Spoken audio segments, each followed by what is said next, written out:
Hello friends. இப்போ இந்த winter season plus rainy season நமக்கு இங்கே ஓடிட்டுருக்கு. நிறைய பேருக்கு இந்த மூட்டு வலி, மூட்டு தேய்மானம் இந்த வின்டர் சீசன், ரெய்னி சீசனில் அதிகரிக்கும் அப்படிங்கிறத பற்றி நீங்கள் கேள்விப்பட்டிருக்கலாம். ஸோ இந்த வீடியோவில் நம்ம என்ன பார்க்க போகிறோம்னா, இந்த வின்டர் சீசன் அண்ட் ரெய்னி சீசனில் இந்த மூட்டு வலி அதிகரிக்குதா, அதுக்கு என்ன காரணம், அது இருந்தால் அதை நம்ம எப்படி தடுக்கலாம் அப்படிங்கிறத பற்றி டீட்டெயில்டாக பார்க்கலாம். இப்போ முழங்கால் வலி, மூட்டு வலி, இல்லை ஒரு சில பேருக்கு முடக்குவாதம், இதில் பார்த்தீங்கன்னா பல ஜாயின்ஸில் பெயின் வரலாம். ஸோ இந்த மாதிரி இருக்கும்போது ஜாயிண்ட் பெயின்ஸ் நிறைய பேருக்கு இந்த வின்டர் ரெய்னி சீசனில் அதிகரிக்குங்கிறது உண்மை. நிறைய பேருக்கு பார்த்தீங்கன்னா இந்த ஆஸ்டியோஆர்த்ரைட்டிஸ், அதாவது வயது சார்ந்து வர்ற மூட்டு தேய்மானமும் வலி அதிகமாக கொடுக்கும். அது தவிர இந்த முடக்குவாதம், ருமட்டாய்டு ஆர்த்ரைட்டிஸ் இருக்கவங்களுக்கும் வின்டரில் அதிகமாக இந்த வலி காணப்படும்.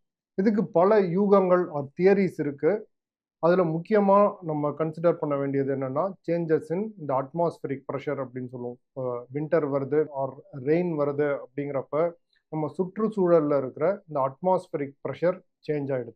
ஜென்ரலாக சம்மரை விட கொஞ்சம் கம்மியாக இருக்கும் அப்படிங்கிறது தான் ஜென்ரல் கருத்து. ஸோ அந்த மாதிரி இந்த வெளியில் இருக்கிற இந்த பேரோமெட்ரிக் ப்ரெஷர் கம்மியாகும்போது அதற்கேற்ற மாதிரி டிஷ்யூஸில் ஒரு சில டைம் சேஞ்சஸ் நடக்கும். டிஷ்யூஸில் ஜென்ரலாக கொஞ்சம் ஸ்வெல்லிங் அதிகரித்து டிஷ்யூஸோட சைஸ் கொஞ்சம் அதிகமாகிற மாதிரி பாடியில் ஒரு சில மெக்கானிசம்ஸ் வரும். இப்போ நீங்கள் வின்டரில் பார்த்துருப்பீங்க, நம்ம உட்டன் டோர்ஸ் எல்லாமே கொஞ்சம் எக்ஸ்பேண்ட் ஆகிருக்கும். கிட்டத்தட்ட அதே மாதிரி தான். ஸோ இப்போ ஜாயிண்டில் இருக்கிற டிஷ்யூஸ் எல்லாம் கொஞ்சம் எக்ஸ்பேண்ட் ஆகி ஸ்டிஃப் ஆகிடுச்சுன்னா உங்களுக்கு வலியும் இருக்கும், வீக்கமும் இருக்கும், ஸ்டிஃப்னஸ் அதிகமாக இருக்கும்.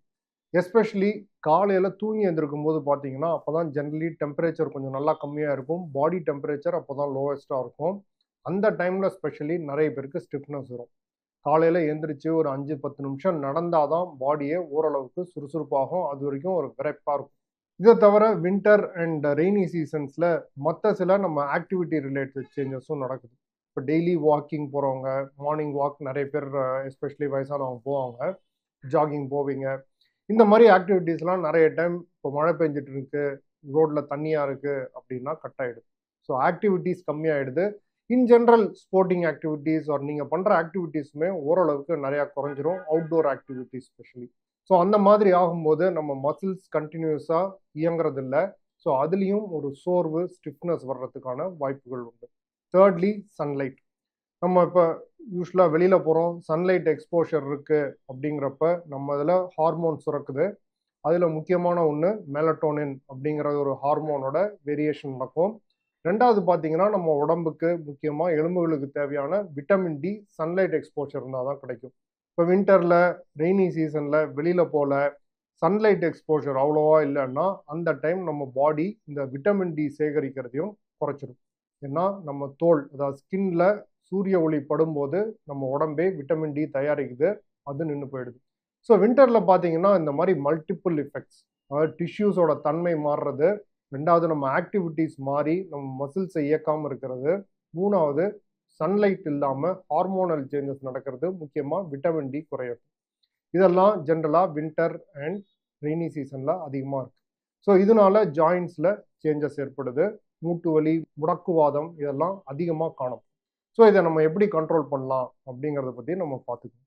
ஒன்று, இந்த முடக்குவாதம் ருமட்டாய்டு ஆர்த்ரைட்டிஸ் இருந்தது அப்படின்னா, எஸ்பெஷலி ரொம்ப நாள் மாத்திரை எடுத்துகிட்டு இருக்கீங்கன்னா ஒரு சில டைம் வின்டர் ஆரம்பிக்கும் போது கொஞ்சம் டோஸை இன்க்ரீஸ் பண்ணுறதுக்கும் தேவைப்படலாம். அந்த அளவுக்கு இருக்குது. பட் அதை விட நம்ம வீட்டில் என்ன பண்ண முடியும் அப்படிங்கிறத நம்ம கான்சென்ட்ரேட் பண்ணோம்னா நிறைய விஷயத்த கண்ட்ரோல் பண்ணிடலாம். ஸோ ஃபஸ்ட்டு நம்ம சொன்னது இந்த கோல்டு வெதர். ஸோ கோல்டு வெதருக்கு நீங்கள் வார்மாக இருக்கிறது முக்கியம். ஸோ எஸ்பெஷலி ஜாயிண்ட் பெயின்ஸ் இருக்குது, கோல்டு உங்களுக்கு அதிகமாக ஃபீல் ஆகுதுன்னா அடிக்வேட் க்ளோத்திங், நிறைய க்ளோத்திங் வச்சுட்டு வீடை ஓரளவுக்கு வார்மாக வச்சுட்டு வின்டர்லேயும் ஏசி போடுறத அவாய்ட் பண்ணிடலாம். அவாய்ட் பண்ணிட்டு ப்ராப்பர் பிளாங்கெட்ஸ் யூஸ் பண்ணி உங்கள் உடம்பை வார்மாக வச்சுக்கிட்டீங்க அப்படின்னா இந்த வார்ம்த் பாடிக்கு கிடைக்கும். அதுலேயே இந்த டிஷ்யூஸோட அந்த கன்சிஸ்டன்சி ஓரளவுக்கு மெயின்டைன் ஆகிடும். ரெண்டாவது பார்த்தோம்னா ஆக்டிவிட்டீஸ். நம்ம சம்மரில் பண்ணுற மாதிரியே ஆக்டிவிட்டீஸ் மேபி வின்டரில் பண்ண முடியாமல் இருக்கலாம். ஸோ வின்டருக்கு ஏற்ற மாதிரி நம்ம இன்டோர் ஆக்டிவிட்டீஸ் இன்க்ரீஸ் பண்ணிக்கலாம். இன்டோர்லேயே நம்ம நடக்கிறது இதெல்லாம் இன்க்ரீஸ் பண்ணிங்கன்னா மசில்ஸ் கண்டினியூஸாக இயங்கும் போது பாடி டெம்பரேச்சரையும் இன்க்ரீஸ் பண்ணிவிடும், இந்த மசில்ஸில் இருக்கிற ஃப்ளெக்சிபிலிட்டியும் இன்க்ரீஸ் பண்ணிவிடும். தேர்டு பார்த்தீங்கன்னா, நமக்கு சன்லைட் எக்ஸ்போஷர் தேவை. நம்ம ஊரில் சென்னையில் பார்த்தீங்கன்னா சன்லைட் எக்ஸ்போஷர் இருக்க தான் செய்யுது, இல்லாமல் இல்லை அப்படின்னு இல்லை. ஸோ ரெய்னி சீசன் முடிஞ்சதுக்கப்புறம் வின்டரில் நீங்கள் வெளியில் போனீங்க அப்படின்னா சன்லைட் எக்ஸ்போஷர் ஓரளவு கிடைக்கும். ஸோ டெய்லி ஒரு 20 minutes at least 3 to 4 times a week sunlight exposure கிடைக்கிற மாதிரி பார்த்துக்கோங்க. 4வது ரொம்ப ஒரு நெக்லெக்டட் ஃபேக்டர் என்னன்னா டீஹைட்ரேஷன். வின்டரில் நம்ம குளிராக இருக்கும், ஒரு சில டைம் தண்ணி குடிக்கிறதே விட்டுருவோம். ஸோ நம்ம பாடிக்கு எசென்ஷியலாக தண்ணி தேவை.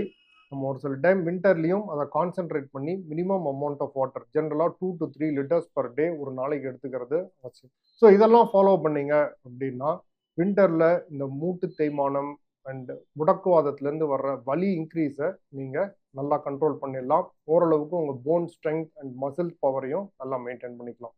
ஸோ இதை பற்றின உங்களோட கருத்துகளோ உங்களோட கொஷின்ஸோ இருந்துச்சுன்னா கமெண்ட்ஸில் லீவ் பண்ணுங்கள். சப்சிக்வெண்ட் வீடியோஸில் அட்ரஸ் பண்ணிடலாம். தேங்க்யூ.